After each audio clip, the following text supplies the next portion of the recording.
Welcome to the Sleep is a Skill podcast. My name is Molly McLaughlin, and I own a company that optimizes sleep through technology, accountability, and behavioral change. Each week, I'll be interviewing world-class experts ranging from doctors, innovators, and thought leaders to give actionable tips and strategies that you can implement to become a more skillful sleeper. Let's jump into your dose of practical sleep training. Welcome to the Sleep is a Skill podcast. This episode was actually recorded on location in a really cool spot. Highly recommend checking it out. It's called the Bolt Farm in Tennessee, where I was grateful to have been invited to spend some time with the RO team. The RO team is looking to really help make putting your phone away a thing. Imagine that. And what could that do to our sleep and our mental health and a number of other kind of positive, presumably, implications in our life? And I just have to say, on a personal note, had a tremendous time spending, the weekend with this team. Blake, my husband, also joined me, and it was really, really cool to actually on the court experience what life can look like when a whole group of people are putting their phones away. Now, I know this could land as like, oh, okay, well, just put your phone away. But if you're like many of us, it is not that simple. And these phones have been really designed and engineered in such a way that we have quite an addiction and a hold and a connection to them. So to have spent the weekend with the entire team and all of us as a kind of part of our group dynamics, suddenly the urging was to put the phone into their creation, which is the RO box. And we're going to kind of talk about this on the podcast today and a little bit about that company. We are joined in this conversation with Joey Odom and Heath Wilson. And the two of them are just such awesome individuals, and they're really on a mission. So RO's mission is to have a little less phone time so you can experience life uninterrupted. It is the first of its kind Smartbox that individuals and families can place their phones in while not using them. As soon as the devices are in, the time spent inside is tracked and logged through RO's companion app. Not only does RO track your time away from your phone, but it also charges your phone while you recharge. The RO Smartbox acts as the visual cue to put down your phone, while the RO app acts as your coach by helping you set goals and encouraging you to reach them along the way. Now, if you want to learn more about RO, you can go to www.goro.com. It is spelled A-R-O, so goaro.com.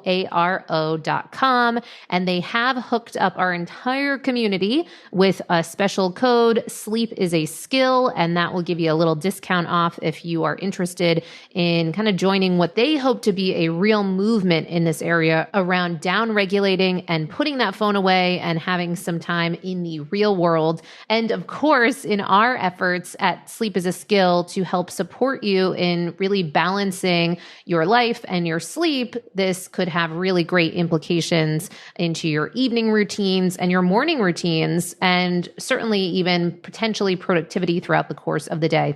So let's jump into the podcast.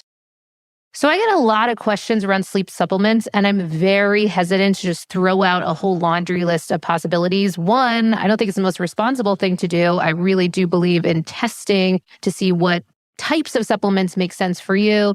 And two, because I really truly believe that most of the things that you can do to improve your sleep are behavioral, psychological, environmental in nature, and often don't cost a dime. However, there is one supplement that I personally take every day and that I do feel quite comfortable with suggesting for most individuals to experiment with because of a couple of reasons. Its high safety profile and high rates of deficiencies in our modern society. Some put the numbers as somewhere around 80% of the population being deficient in this one area, and that is magnesium. So magnesium has been called the calming mineral, and some report that magnesium can increase GABA, which encourages relaxation on a cellular level, which is critical for sleep. Magnesium also plays a key role in regulating our body's stress response system. Those with magnesium deficiency usually have higher anxiety and stress levels, which negatively impact sleep as well. Now, before you go out and buy a magnesium supplement, it's important to understand that most magnesium products out there are either synthetic or they only have 1 to 2 forms of magnesium, when in reality, your body needs all 7 forms of this essential sleep mineral. So that's why I recommend a product from my friends over at BioOptimizers. They have created something called the Magnesium Breakthrough. And taking this magnesium before bed helps you relax and wake up refreshed and energized. And while we don't recommend that you go too nuts on looking at all the sleep stage classifications on all your wearables, I will share anecdotally that many clients have reported improvements in their deep sleep trend numbers. Again, I don't want you going nuts on the sleep stage classification numbers on your wearables, but I do want to let you know about that because I know that many of you do reach out on questions of how to improve your deep sleep. So I also love that BioOptimizers offers free shipping on select orders, and they offer a 365-day money-back guarantee on all their products. Plus, they have a customer satisfaction rating of 99.3%. Very impressive. And you can get 10% off Magnesium Breakthrough. Again, this is the same magnesium that I use every single night. And finally, you can get 10% off Magnesium Breakthrough. Again, that's the magnesium supplement that I use every single night by going to magbreakthrough.com/sleep is a skill. And be sure to use the code sleep is a skill for 10% off. And welcome to the Sleep is a Skill podcast. This is an exciting moment for me. This is only of a handful of live podcasts that I've done, and certainly the first podcast that I've ever done in a dome on location. We'll explain all of these things and more. But thank you so much for doing this and for your generosity and inviting myself and Blake to come and be with you guys and see what you're really creating. It's just so exciting. So thank you. Thank you. Thank you. Yes. It's been a ton of fun hanging with you guys. Yes. No, we are just blown away. What you're creating is so, so important. So I think we should probably just jump right into what is it that you all are up to? What have you created? What's going on? And how does it relate to sleep? Go ahead.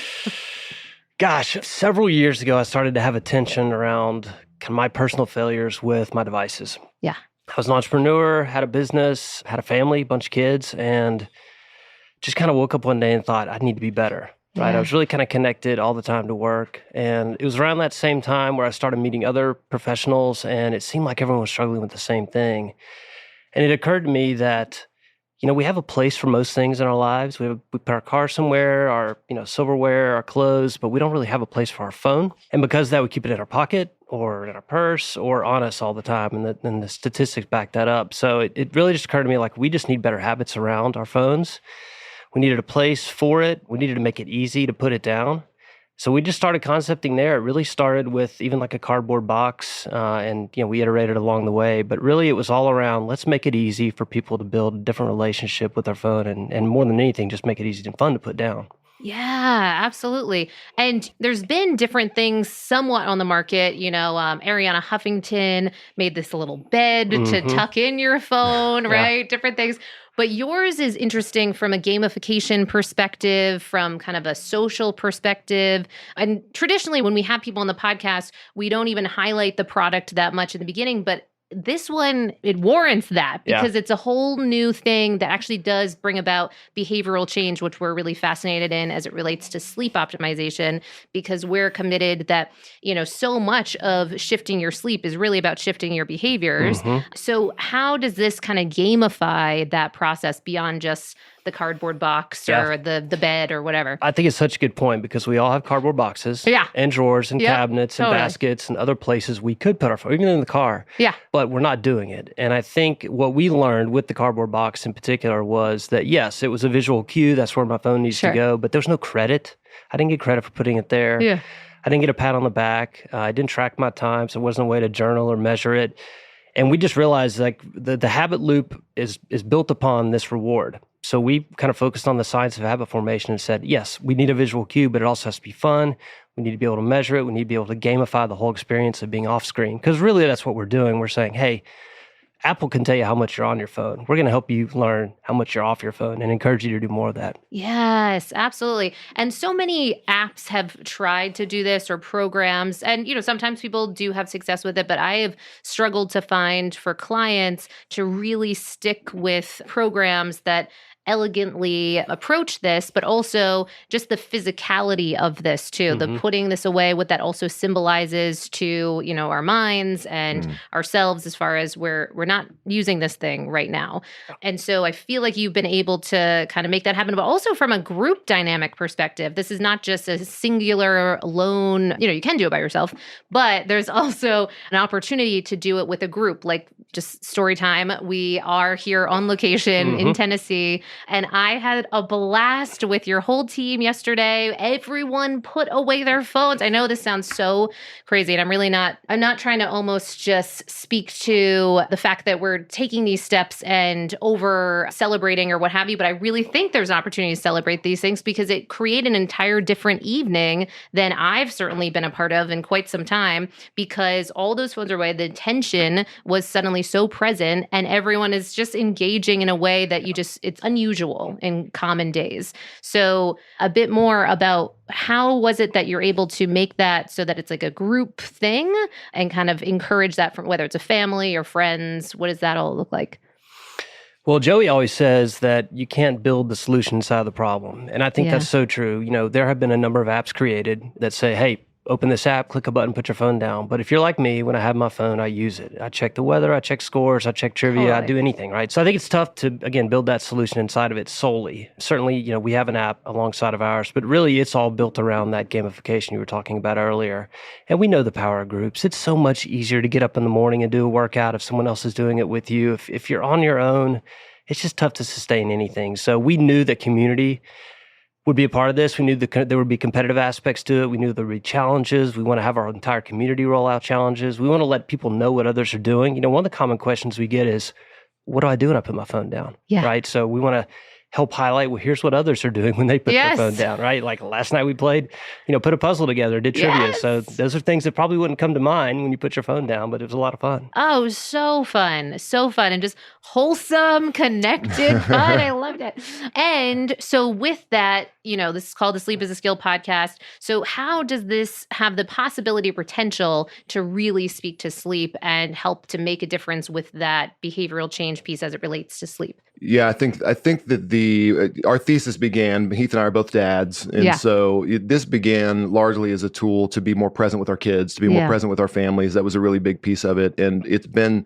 And I think in the back of our minds, we obviously knew that it would impact sleep as well, but we've seen it significantly in people who have beta tested RO, and it's been really, really interesting. And I even laugh when I think back on myself. I was just giggling to myself thinking about my 2 a.m. go to the bathroom, check my phone, and it's absolutely it's unthinkable. Yes. I mean, and I think probably millions of people that's a nightly thing, and so we have found surprisingly that it's been majorly impactful on beta users. So we have there's a gentleman by the name of Matt who lives up in Connecticut who was a beta tester for us. And he said one day, he said, hey, I just want you to know something. This has changed my life. And we said, oh, cool. How do you use it? And he goes, oh, I use it at night and when I sleep. And we're like, oh, that's great. So when else do you use it?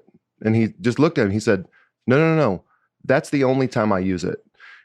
When I'm going to sleep. And he said it is totally changed not only his sleep, but this better than anybody. Yeah. So then what does that change? That changes his relationship with his partner. That changes his relationship with his work. That changes his daytime, everything that he does now, because sleep is such a foundation of everything that we do. That's changed everything in his life just by that simple thing of having a second and putting it down. And he was one who helped build out our gamification design. He's a game expert. And so building in those streaks where you can see the little moon in the app that says, oh, this is pretty cool. I've had 17 nights in a row where my phone has slept apart from me. And so it's a really, really powerful concept. And I think that the way that it impacts sleep, I think we all take for granted that piece of it. And it's funny when people say, hey, okay, so my wife even said this, which is hilarious. She said, okay, well, but how will I wake up? And we just really? That's our biggest problem. A lot of people say that. Yeah, yes, I think we can totally. find, we got friends over at Lofty who do a pretty good job with the alarms. I think there are other ways to actually wake up. Or if you're as good as you probably wake up within like 30 seconds without an alarm. You get the perfectly timed for circadian rhythm and everything, right? Absolutely. No, 100%. To your point, even if you didn't use this for anything else but your evening routine, I think that could be transformative enough for people, because we see so many people struggling just with that ability to put down the phone and have that willpower to then get themselves into bed. From a sleep perspective, kind of the stimulus control is part of the terminology. So ensuring that we're putting those things away and having that kind of down regulation opportunity for the brain, just doing that alone would be really transformative. Well, you hit on something that's important there, and that's the concept of willpower. Yeah. And we all know if we're reliant on our willpower at all times, it's just going to give out. Yeah. And so James Clear in Atomic Habits says that environment is stronger than willpower. Yes. So over time, our willpower will always lose to our environment. So that's what we're trying to do. And you talk a lot about it, just curating that bedtime routine, the nighttime routine, and curating that environment. And just that one small thing, it takes 1 second to drop it. Our friend Tanner Clark talks about it, 1 second of strength. And so you just have to have that 1 second of strength. And then reinforcing all of that is that proud feeling you have when you know that, okay, I'm on a streak, I'm doing something that's good for me. And then you can see, especially if you track it through Whoop or Aura or whatever other sleep tracking, where you can actually see that in the numbers that my sleep is better. And then, it's in a way, it's almost a placebo. You see that your sleep is better, which means like, oh, I'm going to have a great day. You know what I mean? So it just kind of changes everything just by that small change in your environment. Oh, absolutely. And so I think what I'm excited about with this possibility is certainly the evening element. So how that could play in with sleep. Also, the domino effect of how that might shift people's tendency to, reach for the phone automatically in the mornings, because we are really trying to train people to get outside, get that sunlight in the morning, kind of how that really helps set our circadian rhythm and help improve our sleep. So that could create the possibility for keeping that on longer. So there's that. But then also so much of this, especially in our modern society of so many people as remote workers, that they're having difficulty kind of blurring the lines or their experiences that they're blurring the lines and they're constantly kind of working. So I think even from a productivity perspective, to have the sense that we're doing the things we need to do throughout the day so we can actually it can feel like, this might not be accurate, but it can feel like earning our ability to be off in the evenings and not feel like, what did I even get done today? What just happened to the day? So that alone can be so important because so much of sleep also is having the peace of mind to lay our head on our pillow. I feel like we did the things we need to have done. So have you seen that from a productivity perspective? I think most of us would agree that the phone is our number one distraction. Yeah. And it doesn't matter what field of work you're in. In fact, the more creative you are, the more likely it impacts your work. So I was in the corporate world.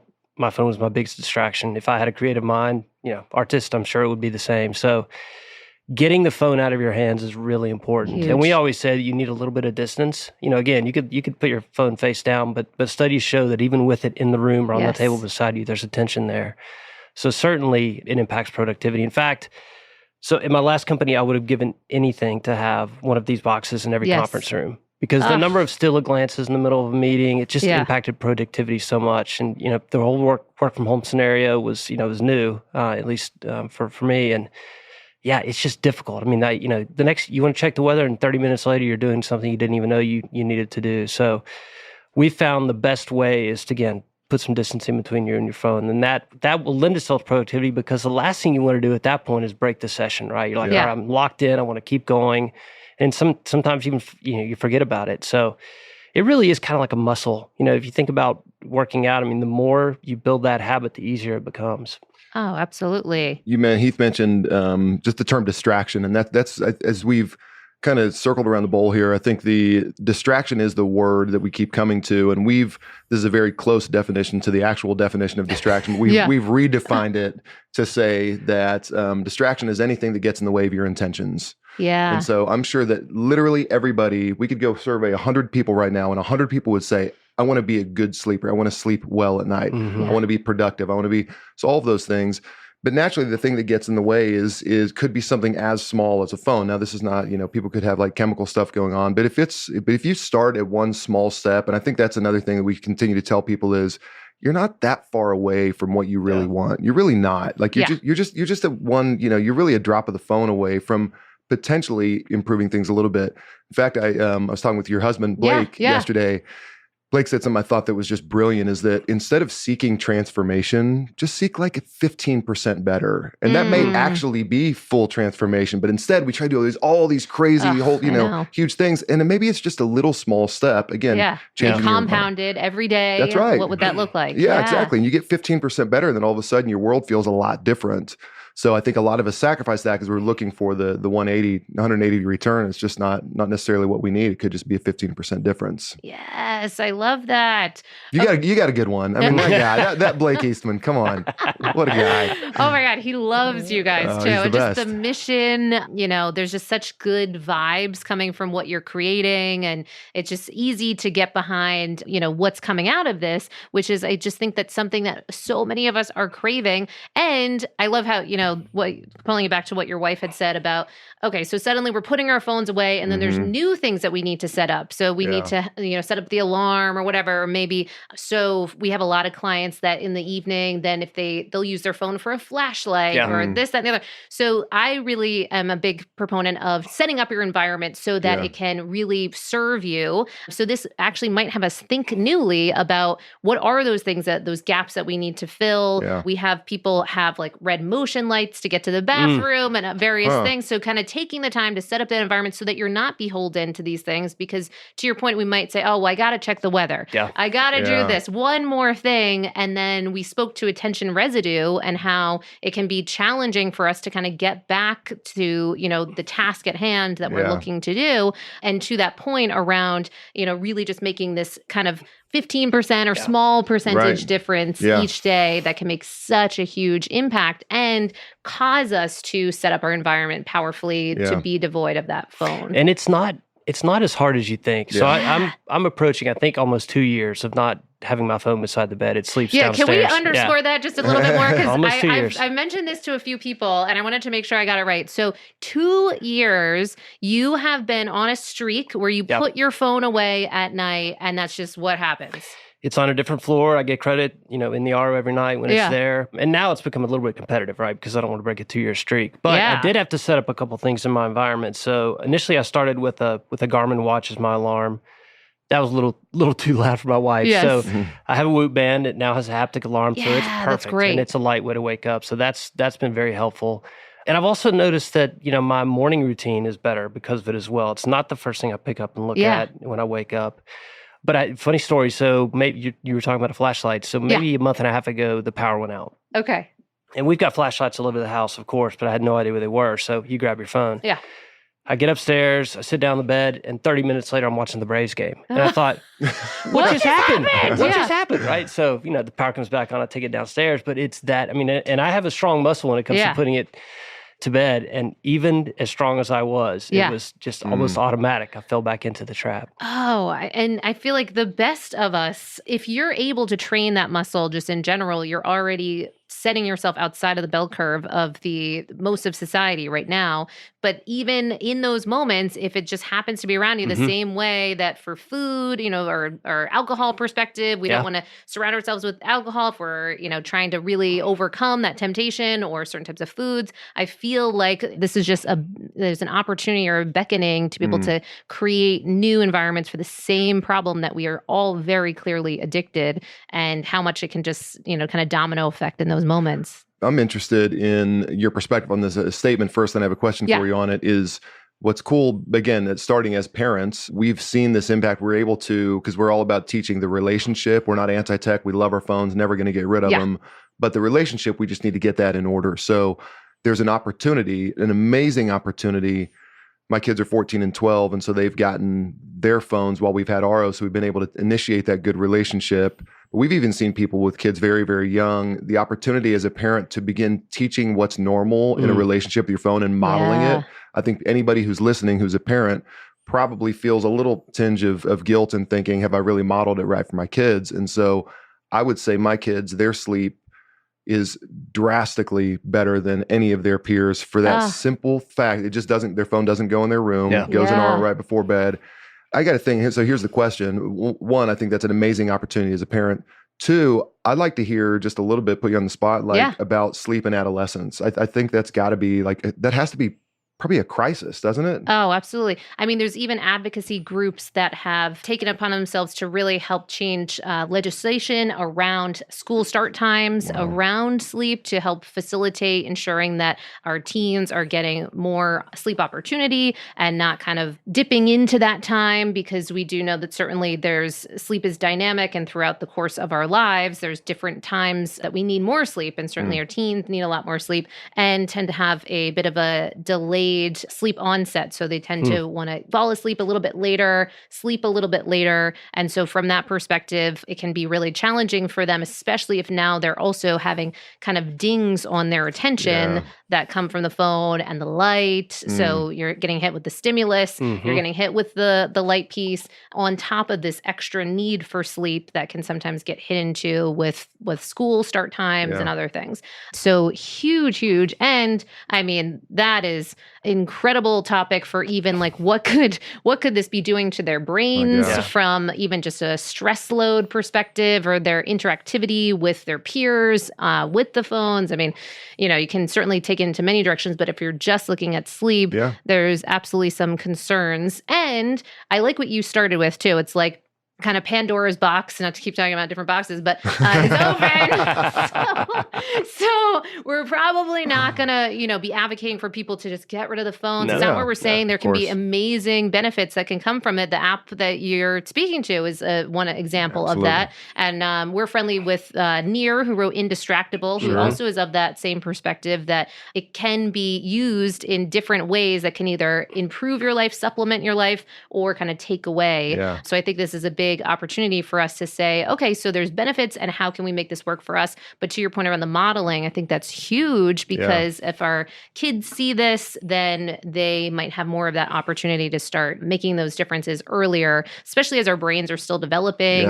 There's a kind of more controversial topic on EMFs and what that could be doing to brain disruption, like electromagnetic frequencies. But even if you put that aside, just the pure stimulus and the light piece is huge. And that's not even, and what's funny, that's not even taking into account all the stuff that's out there, like what you can do on your phone. We're not even, we're not even talking about child predators or anything out. I mean, there's a bunch of crap out there the kids can get into. How about just reduce their light exposure before bed? You know what I mean? Just start there. We'll figure out the rest of it later. And the ills of social media for a young brain in comparison, but just let's get them to sleep better. That could make a significant difference. We always say, you get to this age when you're a parent where your kids are about to get their phone, and I always make the comments like, I'm about to give them infinity in their pocket. And that's pretty scary. I've never even thought about it through the context. I'm letting them take infinity into their bedroom. Man, right. Dang. Because how hard is it to put it down? I mean, you could scroll TikTok for hours and it feels like minutes, or play a video game for hours, feels like minutes. So I mean, I've got 3 teenagers right now, and I'll ask them, I say, how many of your friends have to put their phones, downstairs or somewhere before they go to bed? And the answer is very few. Right. So I do think it could be an epidemic, and again, we're talking about, let's just reduce the light sensitivity. Yes, we are giving them infinity, but let's just reduce the light sensitivity. Yeah, that's right. Yeah.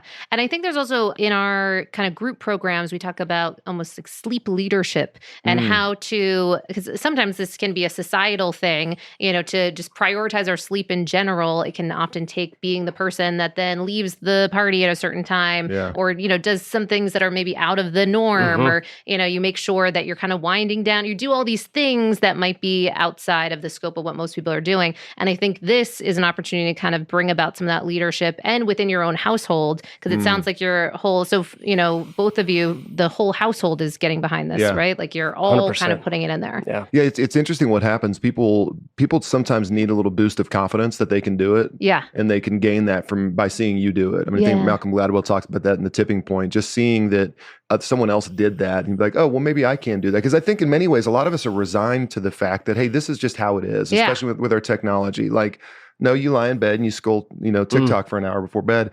And then you hear someone who doesn't, and you think, oh, well, I can do that too. And so it is a little bit of a cultural shift. I think it's almost when you change your physical environment. It changes kind of the environment of everything around you and the culture of how your family works or your friendships work. And it can be a really powerful thing when someone gets the confidence of seeing somebody else doing something and realizing that they can do it as well. Oh, absolutely. And with our private clients, we'll have them send screenshots of their screen use time. You know how some of our phones will log how much we've been on our phone. And there could be an opportunity to send screenshots of how much time it was in the box and what that looked like and the streak effect and how we can kind of gamify that. That's huge. And it is, and you said it earlier, just that peace of mind you get when you lay your head on the pillow. Yeah. And a lot of that, I believe, and I've felt this from experience, a lot of that just comes from feeling proud of how you used your time. How did I use the minutes I had? And I'm not talking about this ethereal, magical moment that you had and all of a sudden the sky's open. It could just be like, you know what? I had a project I really need to focus on, and I got 48 minutes of focus on that project today. Yeah. Even that in and of itself is great.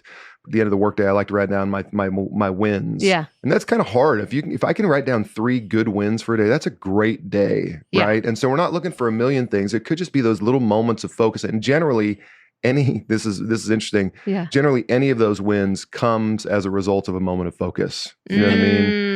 And whether that's on work, whether that's, interacting with a friend, whether that's having a talk with one of my kids or whatever that is, it comes as a result of focus. And in fact, RO, we even think there's a step before focus. The term RO is a Maori term that means to notice. And so that concept of notice, I believe many of us have lost that ability, myself included, is sometimes something's bothering you and you just need to take a pause, and just notice, even recognize, what is this feeling? Before you even try to resolve it, what the heck is it? Or notice the beautiful lines of a novel, or notice something that's really backing you up at work that you need to just get that blocker out of the way. Any of those things, even before we can ever focus, I think that notice is what's most important. And if we get rid of this just for a few minutes, this distraction that's always with us, then we really do have the ability to notice something inside of us or the world around us. Oh, absolutely. And certainly, so I love from that positive side of things and versus the negative side of things. Like I've been experiencing that recently. I just told you that I was really happy to be coming here because one of the things that I've seen myself fall into, I've recently started this daily reel challenge, you're posting reels online and social media, all this thing. And so then just very quickly in being a part of this, I found myself, I need the phone to take this shot of this and I'm going to piece it together in this whole reel project and whatever.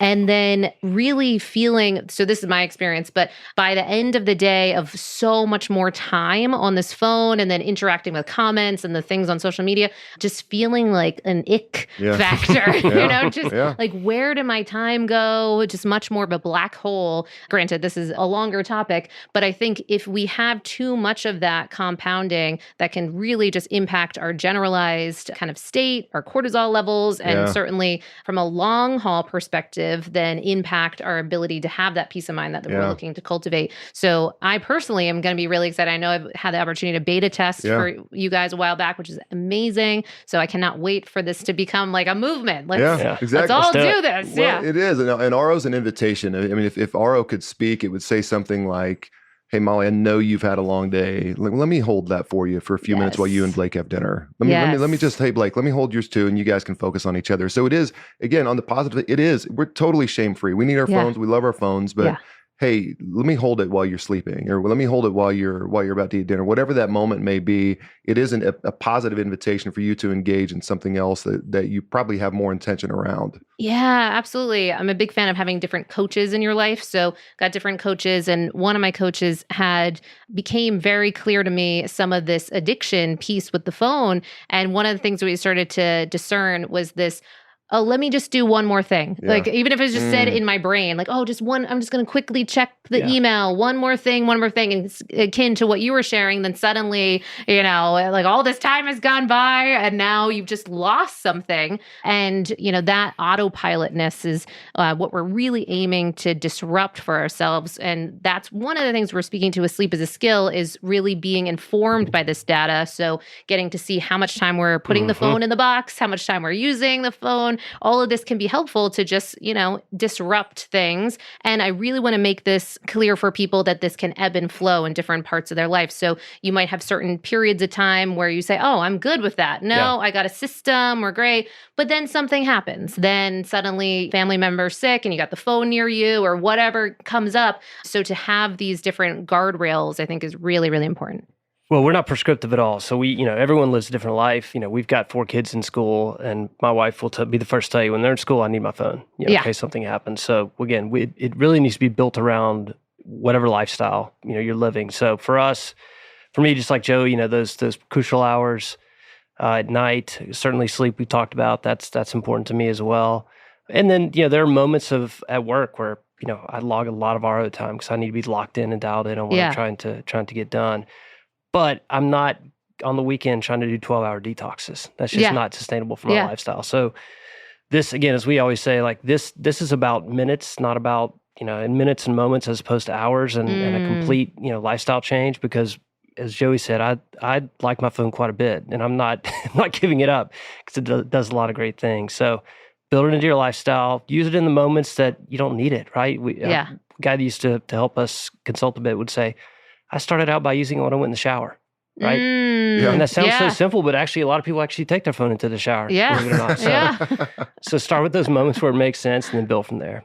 Yeah, really great. And that's something that we really want to make sure that none of this feels overwhelming and just an opportunity to start to reclaim some of those minutes in the day and those moments. And then certainly as it relates to sleep I would love to just be able to see all my clients and, people listening, even if they were to kind of bookend their days. So if they could have a little bit of that peace in the morning, a little bit of that peace in the night into sleep, and certainly uninterrupted throughout their whole sleep cycle or sleep period and sleep opportunity, that would be huge.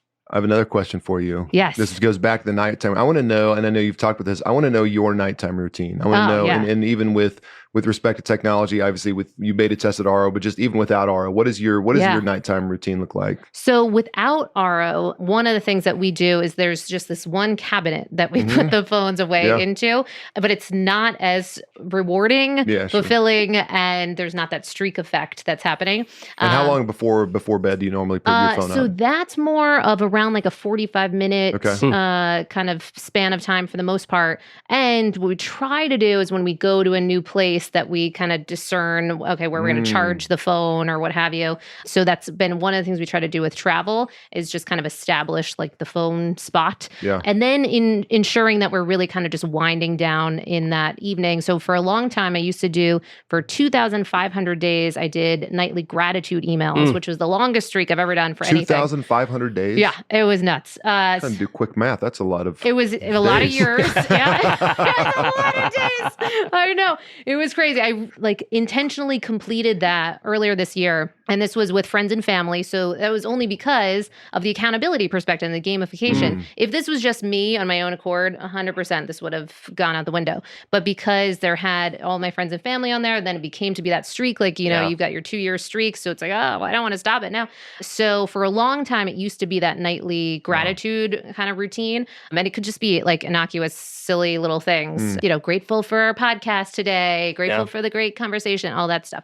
And so going through that. So now that I don't have that practice, and intentionally, because I did find I was getting a little routine with it. Like I wanted to kind of mix it up a bit more. So now Blake and I do this nightly gratitude routine just in bed. And often one of the reasons I really like this is just because it brings about you start laughing about silly things, and it's just kind of light and fun and whatever, and kind of brings about this nice downshifting, down regulation opportunity, but also really, really big on the environment. So the temperature, we have that's going down into the evening, that the lights are all basically pretty much never use any lights in our space into the late evening. And it's mainly red lights. So this, if anyone's listening and say, ugh, I don't want to have it look so weird and funky, you don't have to do that. But you could do, more Himalayan salt lamps or candlelight, or some people do Philip Hues and make them more kind of amber tones or what have you. But certainly addressing the temperature and the light piece, because those are just huge kind of circadian movers.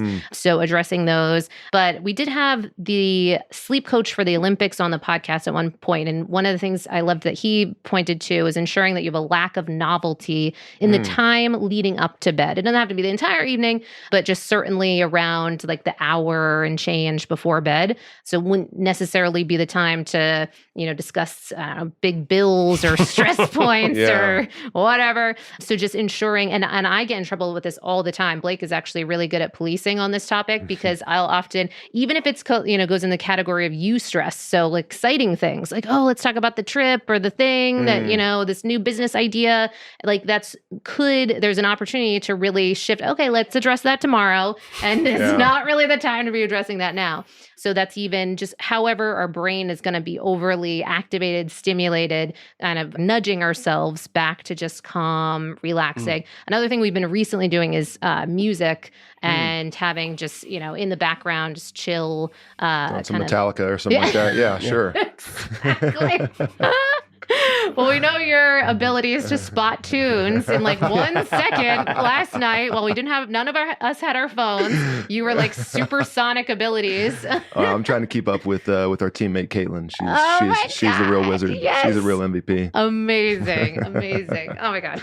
But yeah, so the music. Music. Yeah, and this is, all goes back to, I think there's an opportunity to kind of design, test out things. Like the music is a bit of a newer thing we've been adding in since we've been in Austin. Also, in the time leading up to bed, we often like to do a sunset walk. So being like kind of present outside for sunset is really biologically hardwired to impact our ability to kind of set ourselves up to produce more melatonin because of the presence of the infrared light that's, happening when the sun is setting. So that pinkish hue.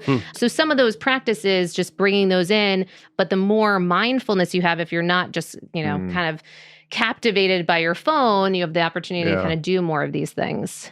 It's amazing. I love that. I mean, I've taken notes. I mean, that's even just 2 or 3 of those. Just start, to your point, just start integrating little bits of that here and there. Yeah. Well, so actually you set us up perfectly for what we actually ensure that we do in every podcast, which is ask our guests that are involved in some way, shape, or form in something that relates and can benefit sleep. So people want to know, okay, well, how are they managing their life, their sleep, and what might we be able to learn from them?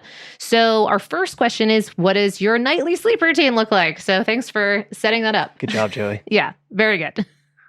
Yeah, so it's second nature now to put the phone in RO, so that goes without saying. But I like quality time with my wife. She likes to wind down with a little bit of TV before bed. Typically, I'll fall asleep, particularly if she puts Dateline on. So if I'm really tired, I'll just kind of lean us in that direction. Let's watch Dateline, and that puts me to sleep. But yeah, it's put the phone in RO maybe a couple hours before bed. We do have 3 teenagers, so you can't really plan when those conversations happen. Yes. So sometimes those do erupt right before bedtime. But yeah, we just kind of take it easy in the evenings. Maybe go for a walk with the dogs. But I wouldn't say there's a great routine other than the phone being put away. I mean, that alone, though, is one of the things that we're actively working with people to set up to make sure that they're doing more of that, or even for them, even if they're not willing to put the phone away, ensuring that the types of content that they're on, is kind of conducive to sleep. And we make the argument that I think there's an opportunity for people to start having more empowering thoughts around putting the phone away, which I think is what we're doing here. That's awesome. I mean, even the 2-year streak effect is just amazing. I'm amazed by your 2,500 days. I know, that is amazing. I did 31 days of gratitude notes 1 month, and I felt like I knocked it out of the park. 2,500 days. But I will That's say, the only thing I have a streak like that, period, in my whole life. People ask me about RO, and they're like, well, how long should I use it? And I said, look, and this is the example I give a lot. I'm like, if you just used it for 10 minutes a day, and in that 10 minutes, you wrote a thank you note or gratitude note, can you imagine the impact you'd have, not only on the people you're sending it to, but also just your state of mind? And so lots of different ways that gratitude helps us. Yeah. Well, I mean, I know we were talking about too, how you guys were sending handwritten notes to some of the people that you're partnering with or that you're working with.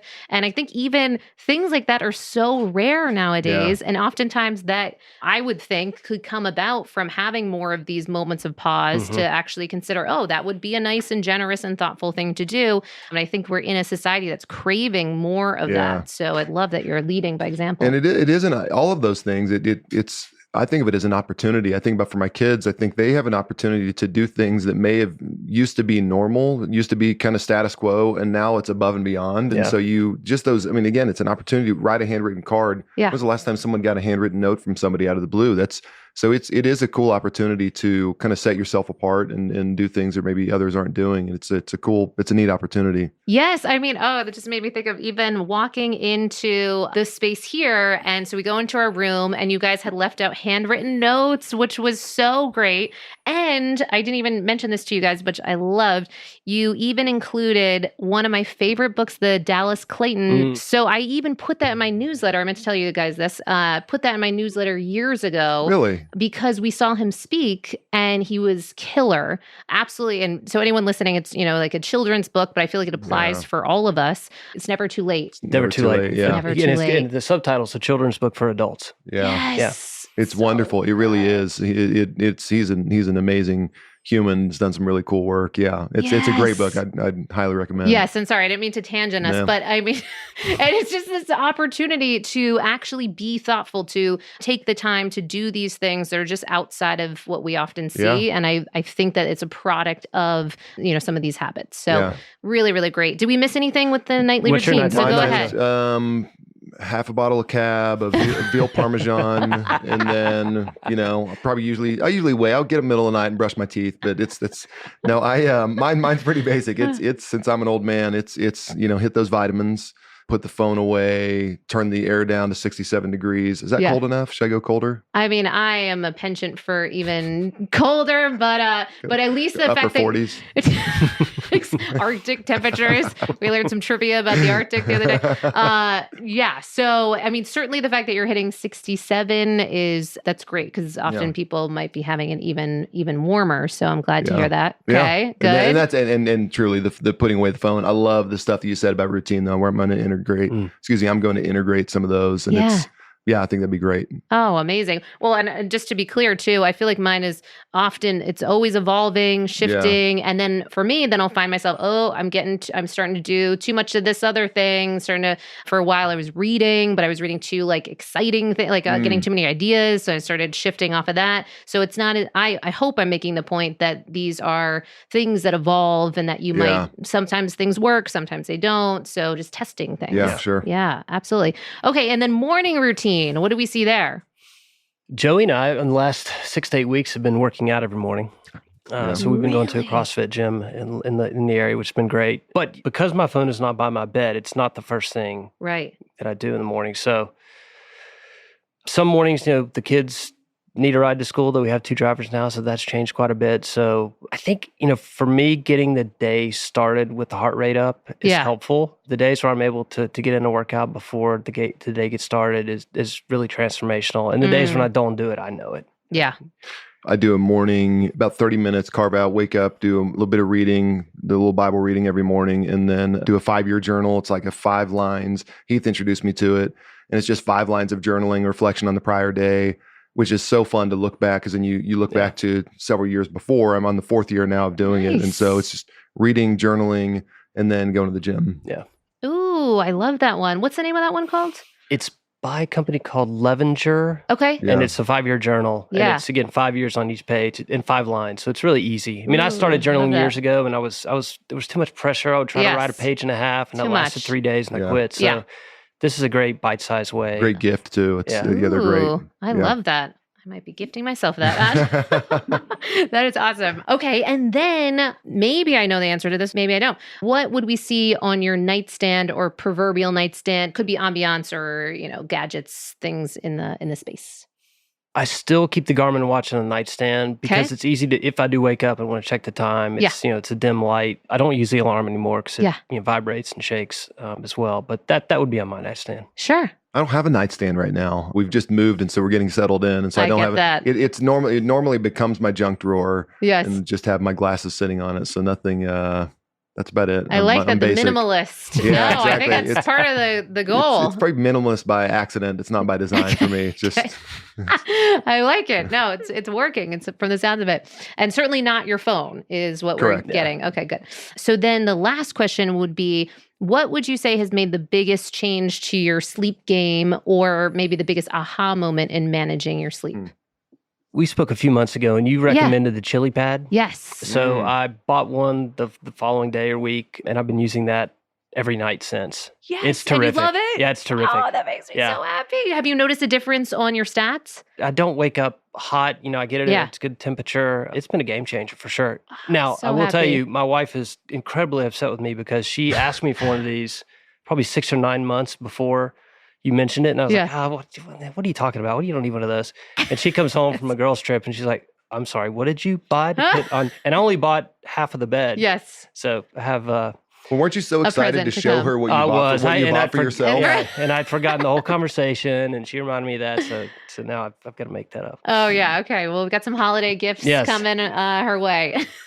My biggest aha, I think, lately has been everybody knows that alcohol affects your sleep. But I guess it was last week, I had a late dinner and I was shocked. It wrecked my sleep. And I think it's still, so I wear a Whoop band. And so it's interesting to see those stats and just how perfectly correlated it is, because it would be one thing for people to say, oh, food affects your sleep, but then to actually see it was really, really interesting to me. So I think the eating late, and then the thing that I wear an eye mask every night, which I love. It's got hearts on it. I mean, I wish I were kidding. It's brown with pink hearts on it. But that's been transformational for me. And then when I wake up, the day starts coming in, I'll just like lightly take it off my eyes and let the natural sunlight come in and start waking me up. Great. Yeah. I love that. No, those are great. And because you guys were both speaking to the light, the temperature, some of these are just harnessing those two pieces alone can be so, game changing for people's sleep. So that's amazing. And people listening likely are now saying they've heard about this box. What is this? So what is the best way for people to check this out, follow all the things you're doing? Yeah, absolutely. On Instagram, we're at GoRONow, and RO is spelled ARO, so at GoRONow. And our website is goro.com. And we are within about 8 weeks of shipping. And so you were right within the window of shipping. And so Go RO Now, at Go RO Now on Instagram, and goro.com. Great. And it sounds like you're starting to do more kind of the podcast circuit. Yeah. So lots of different opportunities for people to kind of follow what you're up to and this really movement that you're looking to create. So it's amazing. Yeah. Thank you. Awesome. Thank you both. So appreciate it. Just love what you're doing and excited to follow this more. So we'll certainly be putting all that information in our show notes so that everyone can check this out. Truly, truly excited about what is to come with this. So thank you. Thank you. Thank you, Mom. You're the best. Oh, right back at you. You've been listening to the Sleep is a Skill podcast, the #1 podcast for people who want to take their sleep skills to the next level. Every Monday, I send out something that I call Molly's Monday Obsessions, containing everything that I'm obsessing over in the world of sleep. Head on over to sleepisaskill.com to sign up.